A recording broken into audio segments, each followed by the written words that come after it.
Usa ka tingog, usa ka katawhan.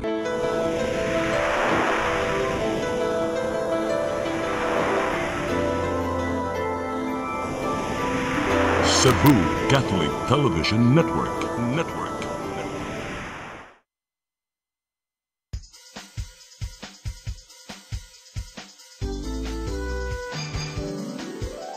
Hello Cebu, maayong buntag. Nagsunta ang kahayag nga nagsugid sa matuod, nadagan sa panghitabo. Hello Cebu, maayong buntag Pinoy.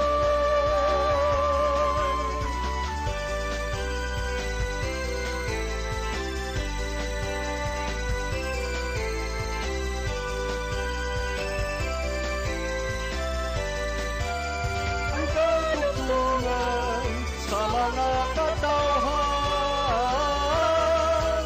Hello Cebu, hello Cebu, maayong buntag Pinoy, maayong buntag Pinoy, maayong buntag Pinoy. Hello Cebu, may buntag Pinoy adlaw karong Martes pitsa 2 sa buwan sa Setyembre tuig 2025. Sa ngan sa kong partner nga si Attorney John Destacamento kanyang alagad sa kahanginan Malu Inocando Tabar. Uban nimi hangtod sa alas 9 karong buntagas tong programang Hello Cebu, maayong buntag Pinoy. Dita maglangan ato dayong ipadangal atong latest weather update. Gikan sa Pag-asa Mactan, may Ana Dumdum, maayong buntag. Yes, ma'am, may buntag and mga kinatong weather update. Sa Kasamtangan, as of ganiha alas 3 sa kabuntagon. Ang low pressure area nga ito ginamonitor na kini sa may 865 kilometers silangan sa Northern Luzon. And so far, ubos ang chance nga kini may Bagyo sulod sa 24 oras o posible kini molihok pa northward. And paday lang ito pag monitor sa update kabay ni LPA nga itong ginamonitor. And sa Kasamtangan, southwest monsoon sub or kanihang habagat, paday nagapektar sa Luzon ug dili sa Visayas ug sa may northern section sa Mindanao. And sa itong forecast weather condition, ang tibok Central Visayas, makasinati ug managsang mapanganuron ngadto na sa manag-umon and adto na tsansa sa mga patak-patak nga mapag-ulan or kani mga isolated rain showers ug thunderstorms nala sa habagat. Ug paday nato pag-monitor sab sa mga rainfall advisory or thunderstorm advisory gina-issue gikan sa Pag-asa. And sa itong hangin ug sa kadagatan, hinay nga sa kasarangan ang magkapsulabi. Ug atong kadagatan, malinawon nga sa kasarangan. Ug diri Sugbo, kadagatan na ay paghunas unya alas 3, City sa Kapunon, mutaob inig alas 5:40 sa Kabuntagon ug Mana. And temperature forecast karon sa Metro Cebu na asa 25 to 31 degrees Celsius. Ug ang haring adlaw, musalo po niya alas 5:53 sa Kapunon. Dili na kukutob kini si Ana Dumdum gikan diri sa Dios si Pag-asa Mactan, maayong buntag ug daghang salamat. Daghang salamat Miss Ana Dumdum ug maayong buntag yung tanan sa Pag-asa Mactan. Karon arita sa tong front pages sa mga pamantalaang lokal ug nasyonal atong sugdan sa Sunstar Daily. Sa Sunstar Daily, DPWH begins internal cleanup. Sa super balita sa Sunstar, upat ka magsuon nag-unay duha na samdan. Sa The Freeman, sa TI's liquidated damages for erring flood contractors. Sa Banat News, sa The Freeman, LTO-7 official gireklamo tungod sa illegal tapping sa kuryente. Sa Philippine Daily Inquirer, Dizon asks DPWH executives to resign amid revamp. Sa Philippine Star, Dizon to order DPWH courtesy resignations. Sa Manila Bulletin, DPWH cleansing all set. Ug sa Tempo, PNP revamp. Mao katong front pages sa mga pamantalaang lokal ug nasyonal. Sa mong pagbalik ka may padangat kaninyo atong mga balita. Please stand by. Hello Cebu, hello Cebu, maayong buntag Pinoy, maayong buntag Pinoy, maayong buntag Pinoy. Discover the beauty of the Philippines.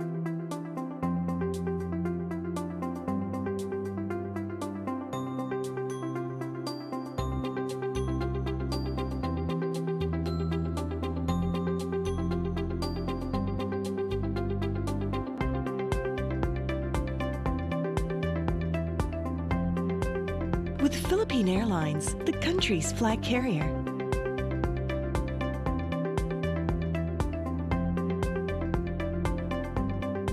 The airline that lets you feel the warmth of the nation.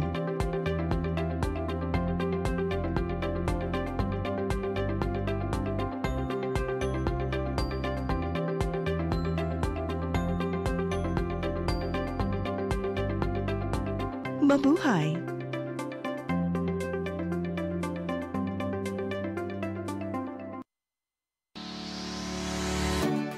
Looking for the best internet deals in Negros Oriental? Field Products Negros is here to bring you fast, reliable, and affordable internet with plans made just for you. For as low as 899 pesos per month, enjoy speeds of 50 Mbps, perfect for streaming, working, or studying from home. Need more speed? No problem. Get 100 Mbps for just 1,199 pesos. 150 Mbps for only 1,499 pesos, or our fastest plan, 400 Mbps for just 2,399 pesos per month. Plus, you can add over 100 cable TV channels to your internet plan for just an additional 100 pesos per month. That's entertainment and lightning fast internet all in one. Enjoy no installation fees and start today with a 1,000 peso customer deposit. Call us now or visit our website to sign up with the Field Products Negros. You get internet that's affordable, reliable, and local. Field Products Negros, bringing you closer, faster. Call us at 0917-631-5240 or visit our website www.fieldproductsnegros.net or our Facebook page, Field Products Dumaguete. Subscribe now.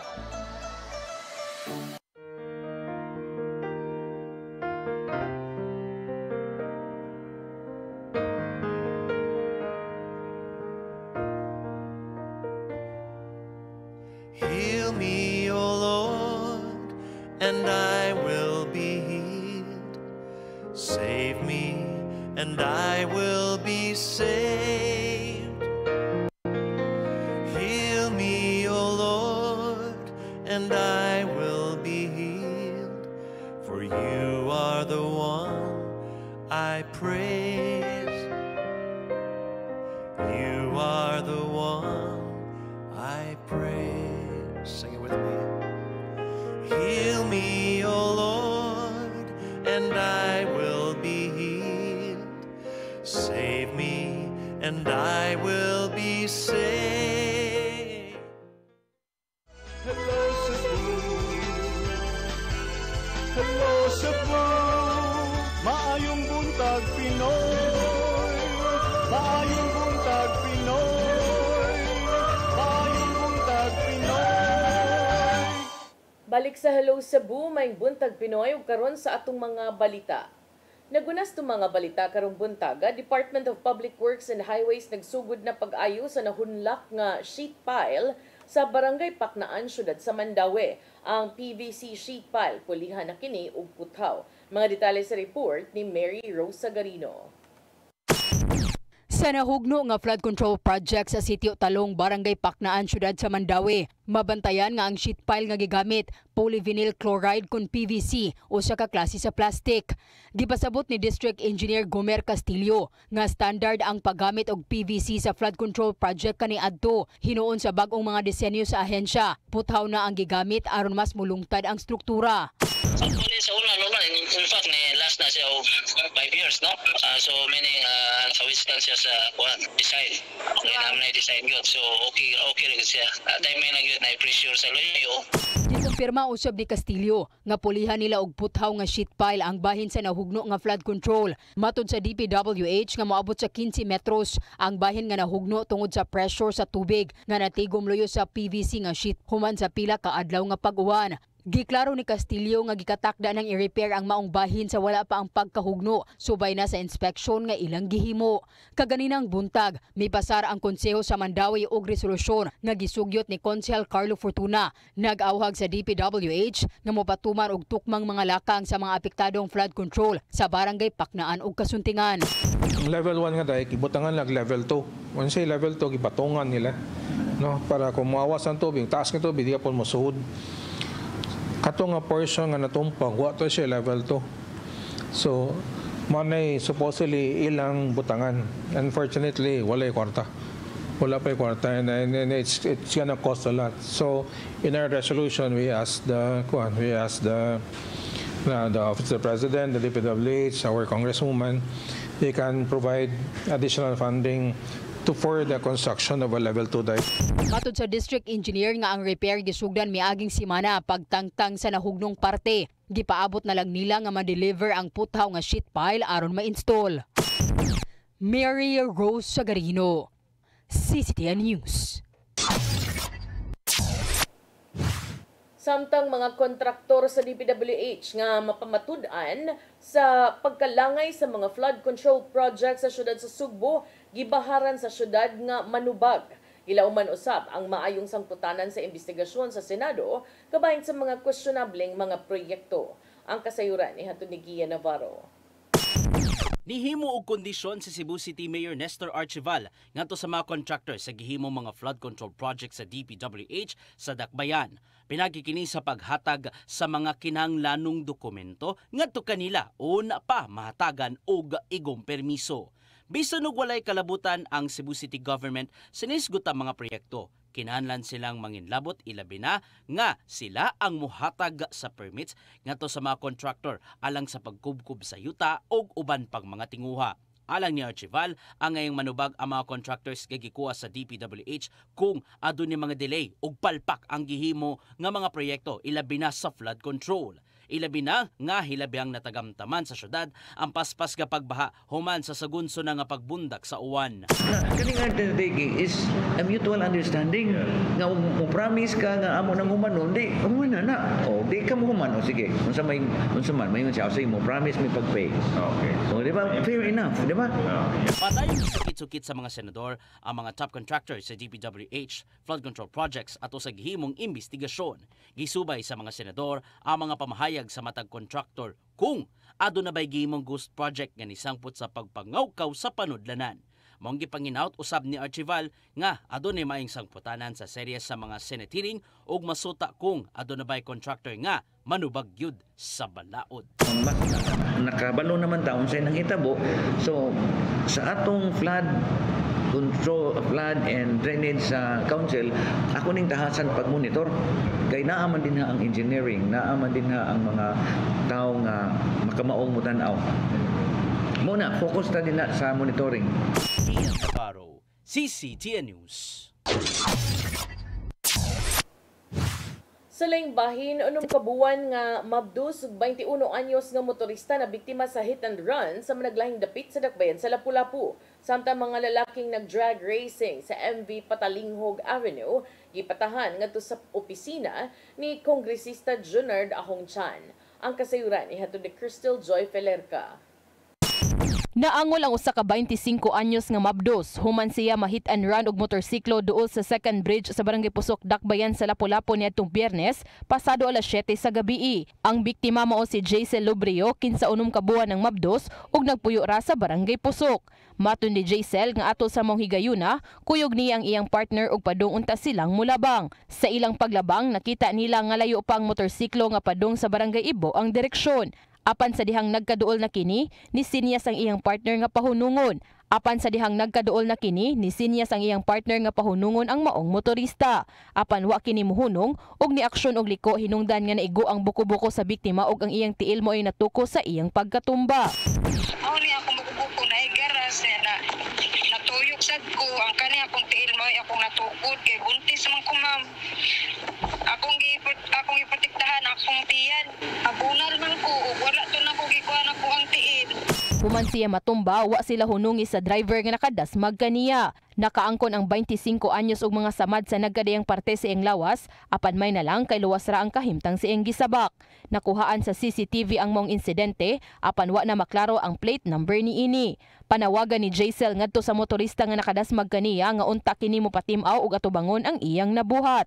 Samtang pasado alas 2:30 sa kadlaw ni adtong Sabado, usa-usab ka 21 anyos nga motorista ang nabiktima sa hit and run sa Barangay Basak. Ang biktima mao si Gilbert Amaya nga taga Kalubihan, Barangay Marigondon. Ang 21 anyos nakaangkon usab og mga samad sa iyang naong, mga bukton ug tuhod. Matod sa inahan ni ini nga si Lindy Amaya, padong nauntang mopauli ang iyang anak ug sakay ni ini ang iyang higala nga babay. Apan kalit na lang nga adunay ni overtake nga motorsiklo ug wa makabante ang iyang anak, hinungdan nga nalagpot kini lakip na ang iyang angkas. Dugang ni Amaya nga gibiyaan lang sa nakadasma nga driver ang iyang anak ug angkas ni ini.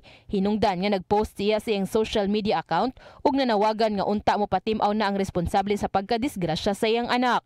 Nakuhaan usab kini sa CCTV apan wa maklaro ang plate number sa maong motorsiklo. Sa laing bahin, pasado alas 4 sa kadlawon sa mong adlaw gihapon, tulo ka mga batanon ang nag-drag race sa MV Patalinghog Avenue sa Barangay Paho pahingon sa Barangay Gunob. Tungod ni ini, gipatahan sila ni Congressman Junior Dahong Chan ug kaghapong adlaw ni tahan ang tanan mga nalambigit. Matod ni Police Lieutenant Colonel Christian Torres, ang spokesperson sa Lapu-Lapu City Police Office, nga tungod kay wa man sila'y temporary operators permit, giisyuhan lang una sa Traffic Enforcement Unit og citation ticket for reckless driving ang mga nalambigit. Apan aduna na sila'y gibuhat nga report nga ilang gipasa ngadto sa Land Transportation Office. Pero nasa gihimo nga report addressed to LTO to ilahang action taken nga possible mas aside from citation ticket, discretion sa LTO kung unsa ilahang laing administrative sanction against sa kaning mga motorista nga recklessly mo drive sa ilang mga motor.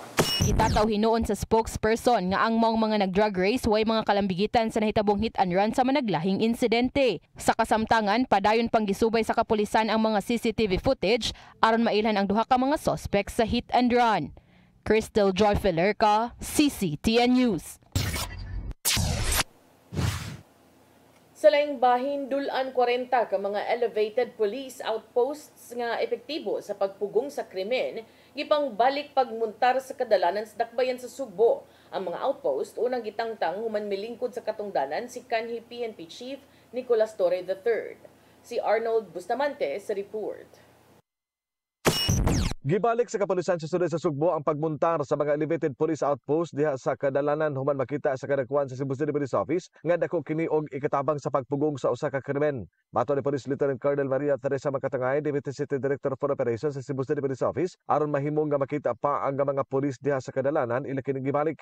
Iyang gidugang nga lakip kini sa kamanduan ni Police Brigadier General Rodrigo Maranan, ang hepe sa kapulisan sa Central Visayas, aron mas mapadali ang pagresponde sa mga pulis ug makuha ang 5-minute response time.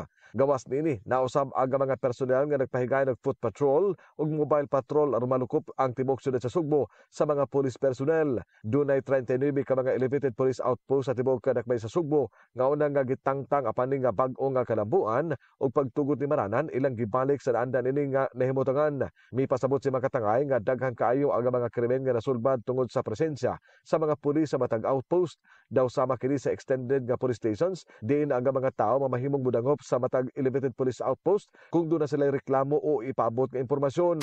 Apil na siya sa mando sa ato ang regional director kay nakita niya nga existing nato nga 5-minute response time, very commendable, makabot yun sa Cebu City Police Office in less than 5 minutes ang mga responde.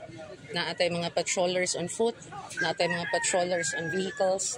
So nakitaan sa ato ang regional director nga pwede pa ni siya i-improve, no? And in compliance ginubanan pod sa pag-concur sa atong city director, gibalik na to atong mga elevated outpost sa mga lugar diin dali siya makitaan sa katawhan.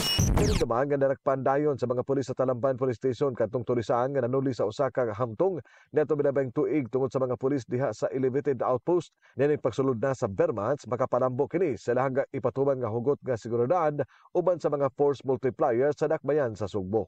Arnold Bustamante, CCTN News.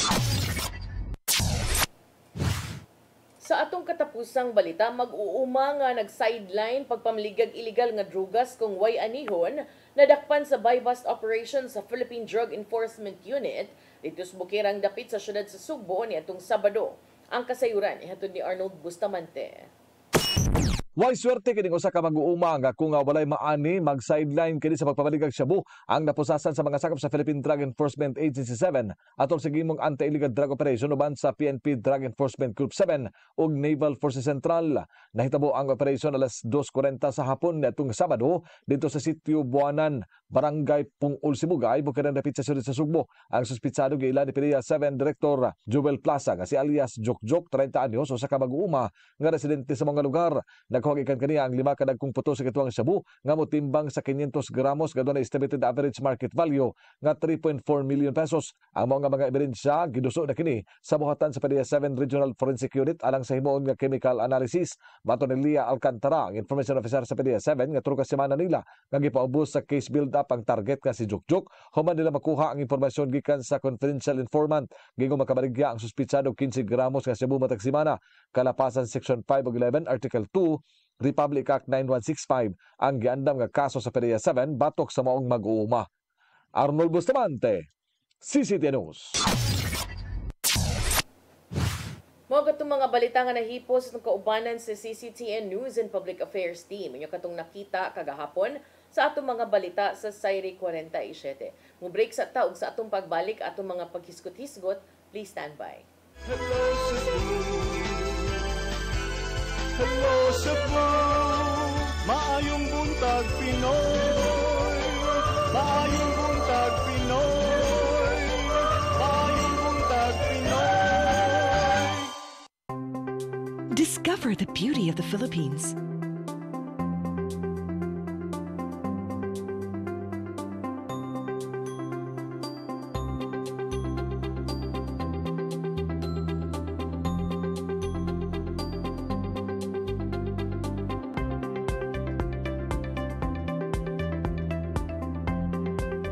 With Philippine Airlines, the country's flag carrier.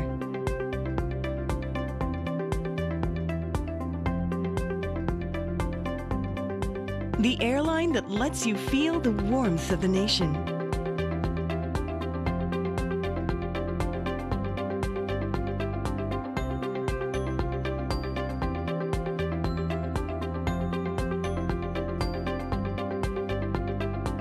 Mabuhay!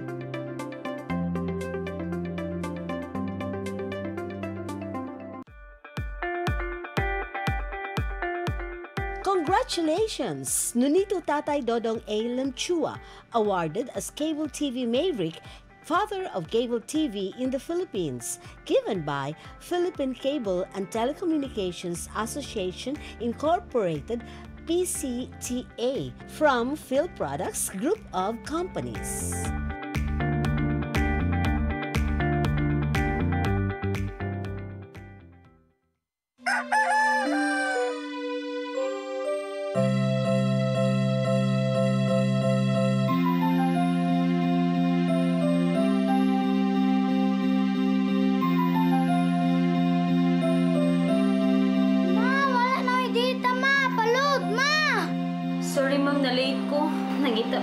Para internet sa kong anak, ma'am.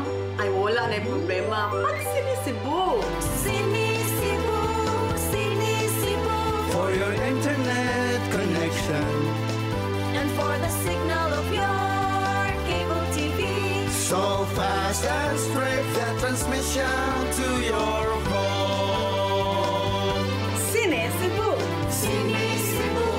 Sinisibu! Offers you to have fiber optics. For your viewing experience, perfect and clear so far. So great and affordable for you to enjoy. Sinisibu! Sinisibu Television Network Incorporated offers fiber to the home broadband internet bundled with fiber to the home cable TV connection. Sinisibu Television Network Incorporated, with its operation in Metro Cebu and the whole province of Cebu soon. And affordable for you to enjoy. Sinisibu! Siguradong pagkain sa buong bansa. Masaganang ani, mataas na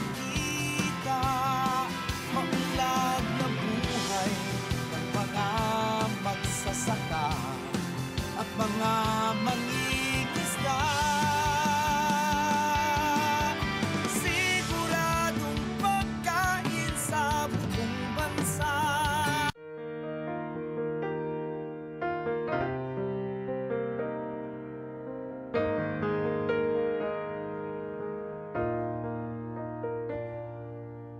Heal me, O Lord, and I will be healed.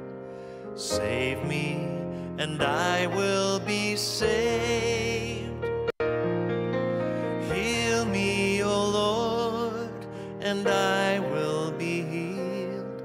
For you are the one I praise.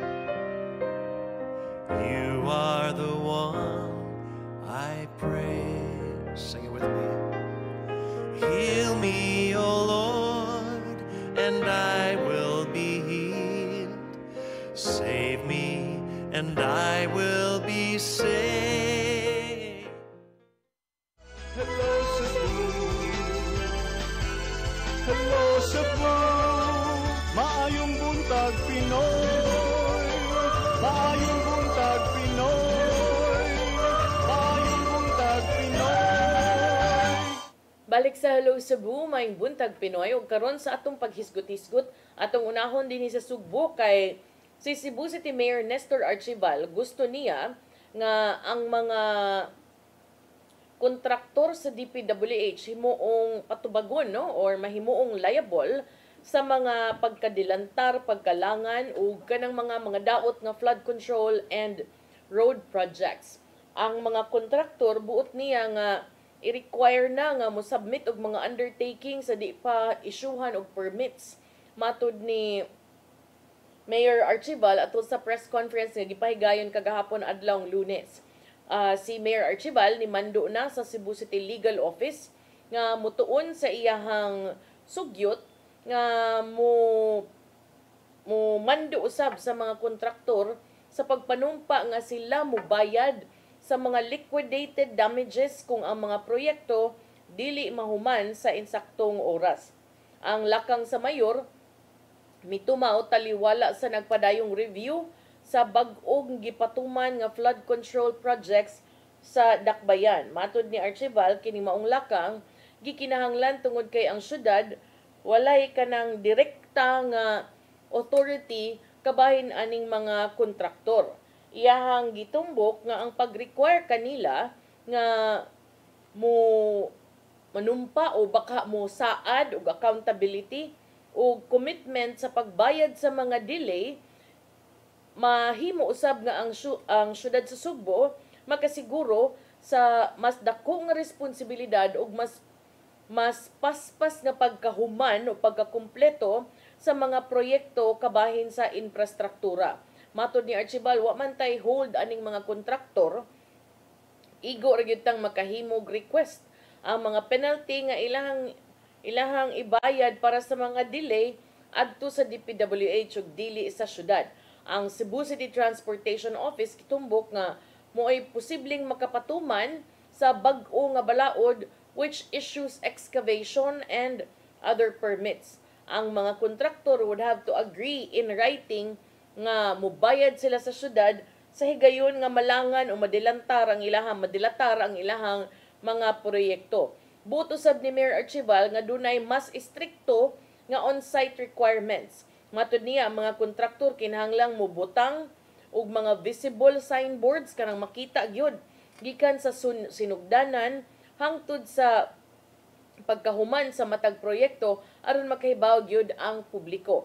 Gawas niya na kinahanglan usab nga makapresentar og certification nga duna sila'y mga sakop nga na-train sa and are CCTO deputized sa pag-manage sa traffic. Ug buot sab niya nga mag-assign sila at least 4 traffic aids per kilometer. Buot sad sa mayor nga mag-deploy og at least 4 workers per kilometer aron masiguro nga limpyo ang maong dapit.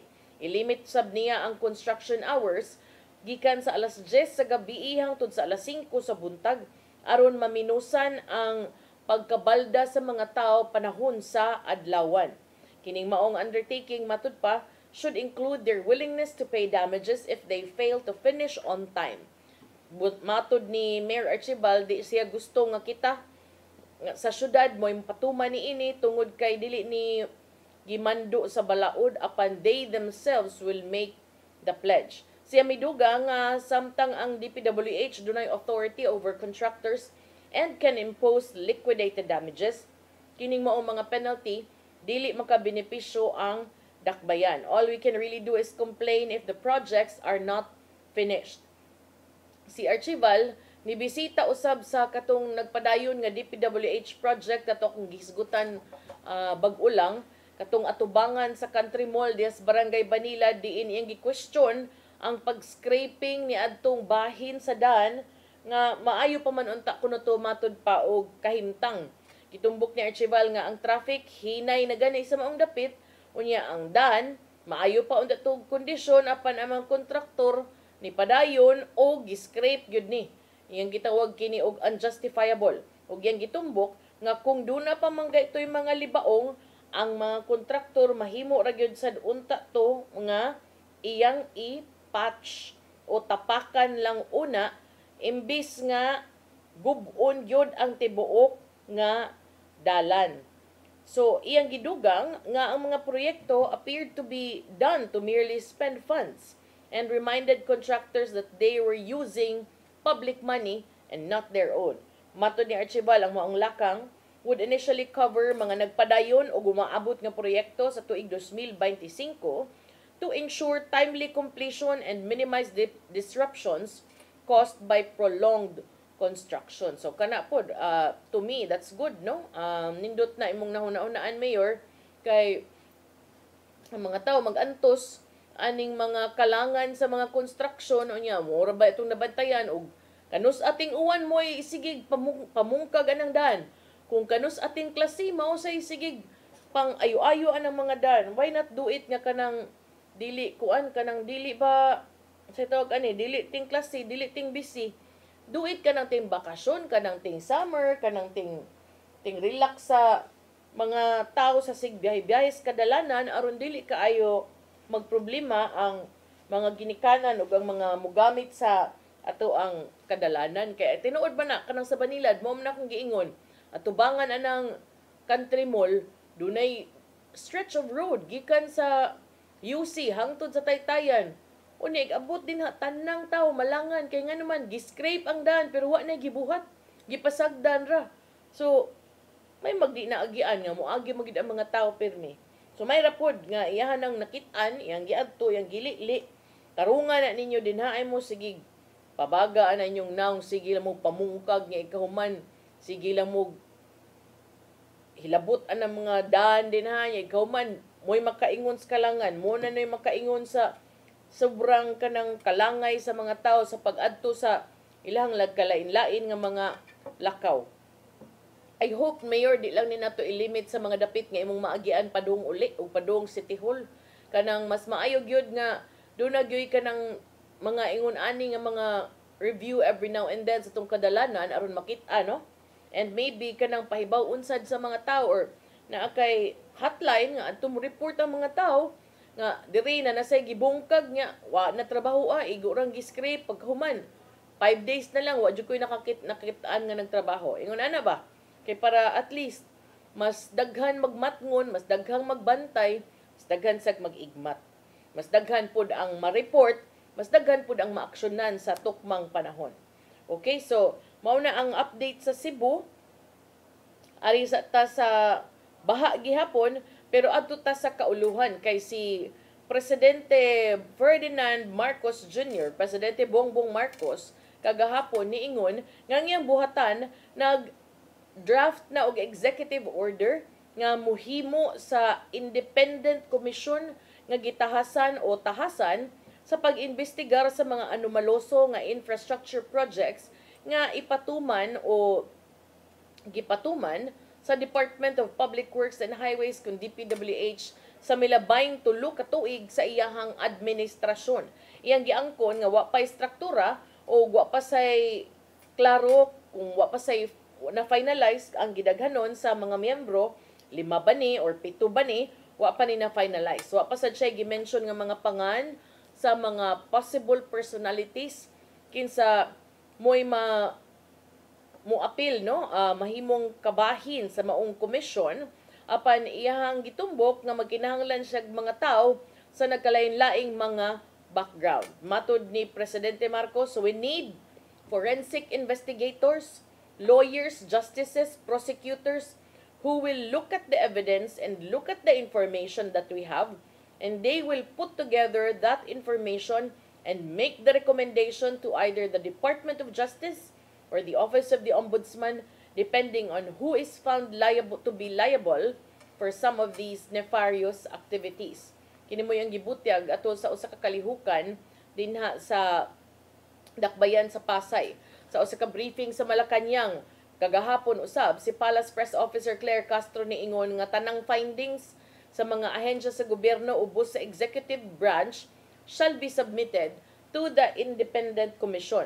Matud ni Castro, ang mga findings gamiton usab sa paghimog rekomendasyon to prosecuting bodies such as the DOJ or the Ombudsman on the government officials or private individuals who should be charged. Matud sa Presidente, ang Independent Commission mahimo sang makarekomendar ngadto kaniya kung unsay buhaton sa pipila ka mga partido o mga nalambigit kinsa masayran o masakpan nga kabahin sa tanan ining nahitabo nga pagpangurakot o nahitabo nga mga dunay kalambigitan sa pagpangurakot, dili lamang sa flood control project kundi sa tanan nga mga gitrabaho sud sa DPWH. Matud niya, unfortunately, the more we look, the more corruption we find. So this really needs to be cleaned out properly. Kinahanglan matud pang limpyuhan gyud og tarong. Matud ni Castro, ang Presidente would be thorough in screening those who will be members of this third-party body. They must be untainted by corruption issues, truly be independent, and should not engage in politicking. Some names, however, were being pushed to constitute this commission. Lakip na niini si Baguio City Mayor Benjamin Magalong, kinsa lakip niya itong usa sa una nga ni butyag kabahin aning matud pa panagkonsabo sa mga magbabalaod o sa mga opisyales sa DPWH nga matud pa nakakwarta sa pagpangikik, pagpangurakot sa mga proyekto sa infrastruktura dinas gobyerno, ug siya ni voluntaryo pagani nga mangulo sa third-party audit ni ining mga flood control projects. Atong kahinumduman, atong nahisgutan, si kanhi DPWH Secretary Rogelio Singson nipadayag sa siyang kaandam nga mangu sa investigasyon human ni balibad sa tanyag ni Presidente Marcos nga mobalik sa pagduma sa maong ahensya. Ang nga ni General Nicolas Torre III lakip usab kini sa ni Tumaw, no, nga mooy tahasan sa pag-lead ni ining independent body human usab siya girilibuhan isip Chief of PNP Chief sa milabay nga semana. Samtang si mamamayang Liberal Party List Representative Laila De Lima ni awag sa Presidente nga paspasan ang paghimo nining maong independent commission. Matud pa, if the establishment of an independent and comprehensive investigation continues to be delayed, maghatag lang kuno ni og higayon sa mga kurakot nga mga opisyal, mga bagagnaw nga kontraktor ug mga sindikato sud mismo sa DPWH nga matabunan ang ebidensya o baka malihis ang isyu aron makalikay sila sa ilahang mga tulubagon. Matud ni De Lima, ang gobyerno nagkinahanglan sa labing daling panahon og independente nga grupo nga mo'y mususi sa ugat ni ining korupsyon sa tanang mga proyekto sa gobyerno. Siyang pamahayag si De Lima niingon, to strike at the heart of the problem and finally put an end to this exploitation, we must dig up the roots, cut the networks of the corrupt, and hold accountable all those involved, including the powerful figures behind these anomalies.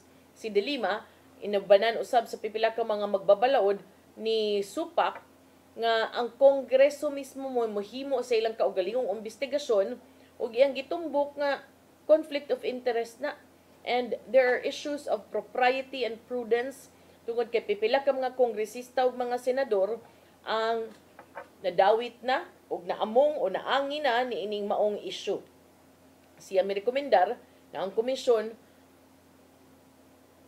will be composed of impartial and principled investigators, kanang mga investigador nga dunay prinsipyong bariganan, way gidapigan, mga legal experts, mga auditor ug uban pang technical specialist who will lead the probe with competence and integrity. Kining maong commission should be assisted matud pa by the National Prosecution Service, National Bureau of Investigation, Philippine National Police, Commission on Audit, DPWH ug uban pang mga relevant government agencies along with representatives from key industries and civil society. Matod ni De Lima, it is likely that there are still many other projects completed o baka padayong gitukod kansang tumong mao ang pag-generate o ginansya o kwarta imbis nga mapalambo ang serbisyo o ang kalidad sa pagserbisyo o mga long-term nga benepisyo ngadto sa mga Pilipino. Matod ni De Lima, ang mga anomalya sa flood control projects could be very well just the tip of the iceberg of a much deeper and more widespread corruption problem. Finally, yielding on the recommendations of some lawmakers and stakeholders, Marcos said on Sunday he will create an independent commission to investigate flood control anomalies. So, kining maong third-party body will conduct a comprehensive review of projects, identify irregularities, ug morekomendar usab og accountability measures to ensure public trust in infrastructure spending. Unya, subay usab niini si Presidente Marcos ni mando na sab og sweeping revamp of Contractors Board amid flood probe.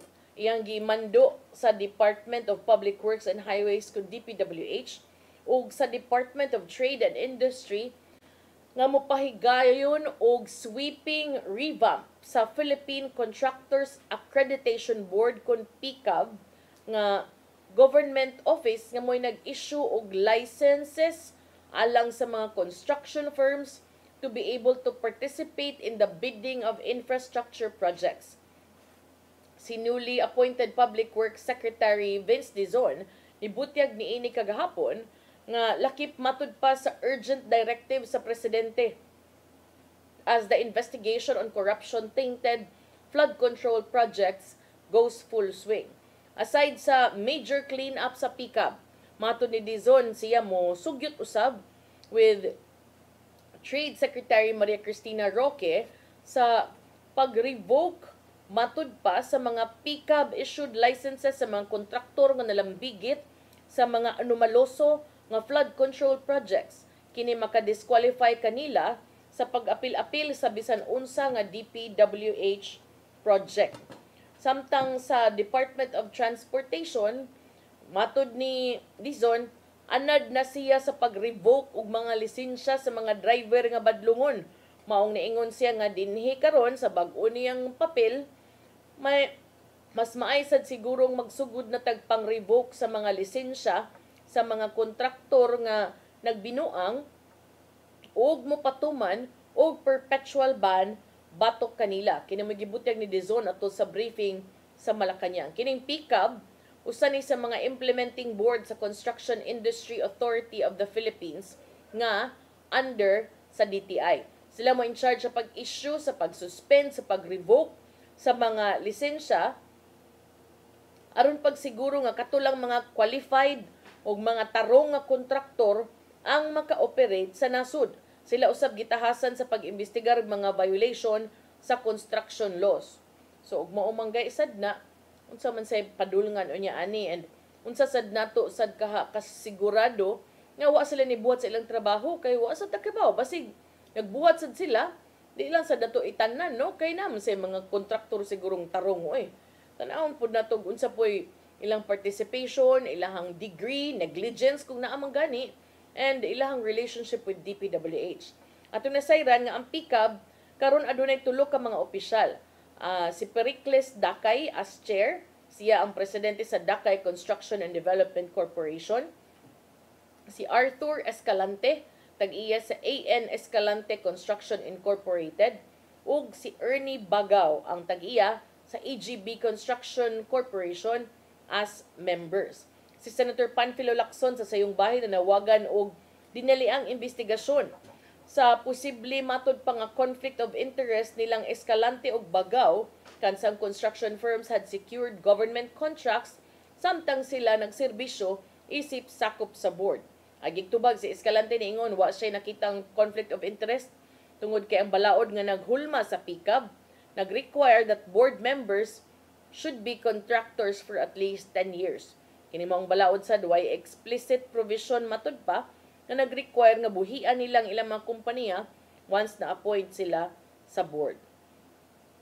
Okay, so mao ni ang sa side ni Presidente Marcos no apan ganahan sad ko sa gibuhat karon kabahin niini ni Commission on Elections COMELEC Chairperson George Erwin Garcia tungod kay siya ni Saad nga padalhan niya ang House of Representatives og listahan sa mga kontraktor nga gituhuang nakatampo sa campaign funds sa mga kandidato in the 2022 national elections. Ganahan ko sa idea, Chairman, pero ang akong di ganahan nganong 2022 raman. Apila tong previous years, naman mo'y capacity to check on that. Kay COMELEC man mo, I'm sure, makakita mo na mga dokumento. Apila na lang tutanan para masubay gyud na to, makita gyud na tong klaro, makita na tong katag ba, kinsa man gyud ning administrasyon, daghan kay mga ingon ani, kinsa mang mga administrasyon, why mga ingon ani.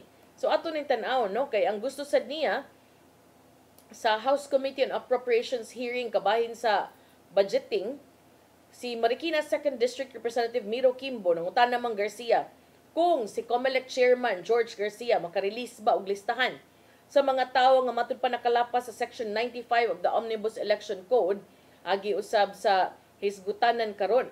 Kini human pipila ka mga kontraktor ang nalambigit usab sa mga pipila ka mga elected officials, human ang mga netizens ug mga research firms nangutingkay og mga datos gikan ni Presidente Ferdinand Marcos Jr.'s sumbong sa Pangulo website nga nagpakita sa top firms nga ni corner sa flood control projects. Matod ni Kimbo, nakahisgot naman ta, kadaghan kabahin aning Section 95 sa Omnibus Election Code, labi na sa kontribusyon sa mga tao or private companies of direct dealings in government. Can we know, Chairman George, who these people are based on the SOSE, kining Statement of Contributions and Expenditures, who received something from contractors or those involved sa DPWH or Department of Public Works and Highways. Matud ni Chairman Garcia, as of last Saturday, dunay 31 ka posibleng mga kontraktor nga ilang nakita nga nalambigit sa mga kandidato sa tanang national positions. Matud ni Garcia nga ilang ipaprocess ang listahan as of now is from 2022 and there is a 5-year prescriptive period of filing for the charges for election-related offenses, which means do na pa sila until 2030 to file the cases. Apan ang COMELEC chief asked to refrain from announcing kung kinsa ang mga kontraktor o kung kinsa ang mga kandidato kay iya pang i-verify ang maong listahan ngadto sa DPWH. Matud ni Garcia kung tugutan di lang sa niya ibutyag on record apan iyang isubmit karong adlaw ang listahan kay buot pa niyang i-verify sa DPWH kung kining maong mga 31 ka mga kontraktor do na by existing nga kontrata at the time of the filing of the candidacy sa maong mga kandidato. Tungod kay dunay posibilidad matud pa nga they are contractors but wa sila kontrata, so they are safe. But we will look at it if they have contracts during the filing of the candidacy of the said candidates or after the candidacy or after the election so that we can see if the position was used to win the bid for contracts. We are going to submit the list of 31 possible contractors nga posibleng nakalapas sa mga probisyon sa Section 95. Matud sab ni Garcia sa maong hearing na kung siya'y pabuton, iya untang automatically consider ang mga monetary contributions kanang mga hatag ng mga kwarta gikan sa mga kontraktor ngadto sa campaign sa usa ka kandidato isip violation of the Omnibus Election Code. Kana mo inindot pod ihimuon ang violation, that would also be nice kay para malikay gyud kanang maklaro gyud ba, pero tunan pud na kay di biya kay kanara naabiya sad na yung mga kontraktor nga ang laing kompanya gamiton different corporation. So you would think it's not a contractor. Kay lain man ang kompanya ang gipa-donate kintahay. So kana angay pud nang tan-awunon. Nyawa naman tay oras ito ipadangat ang giandam ni Tatay Dodong ano yung pulong ug kinabuhi.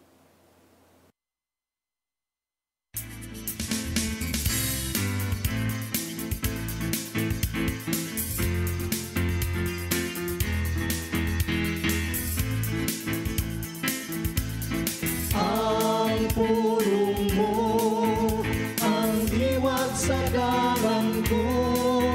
Mga igsoon, ang kalinaw dili basta-basta lang nga imong pangitaon sa usa ka dapit.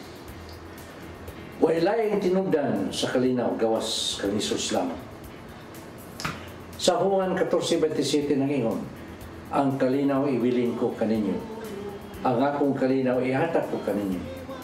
Kalinaw nga dili ingon sa ikahatag sa kalibutan.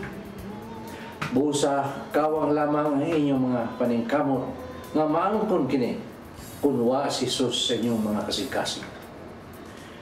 Kung nakaila ka sa Ginoo, nakaila kag unsay kalinaw. Sa Pilipos 4:6 nagingon, ayaw ka mong kabalaka sa bisan unsa, kundili pangayoa sa Dios ang inyong gikinanglan uban sa pagpasalamat sa tanan ninyong pag-ampo. Klaro mga igsoon nga ang kalinaw maangkon pinagi sa pag-ampo ngadto sa Ginoo. Pangayoan lang kini pinagi sa pag-ampo o pagpasalamat. Hinuon ang gisaad nga kalinaw wa magpasabot nga luwas ka sa mga pagsuway sa kinabuhi. Ang tanan muagi gyud nini.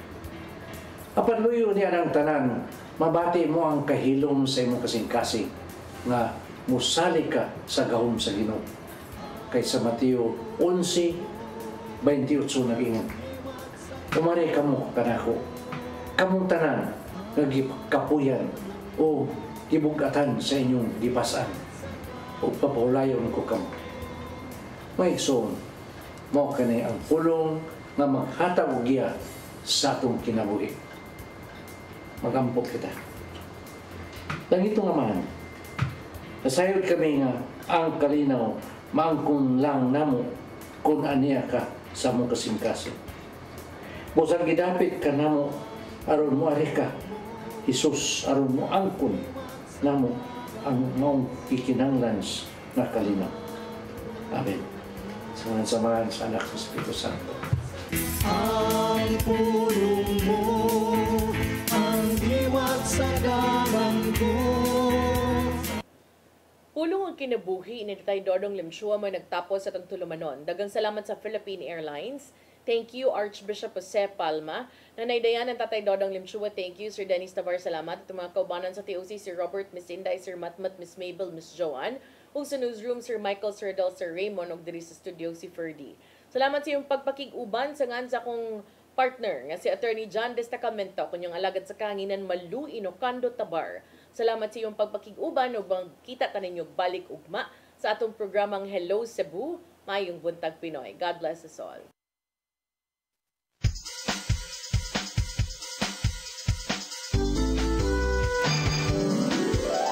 Hello Cebu, mayong buntag, kaksunta ang kahayag. Usa ka pagtuo, usa ka tingog,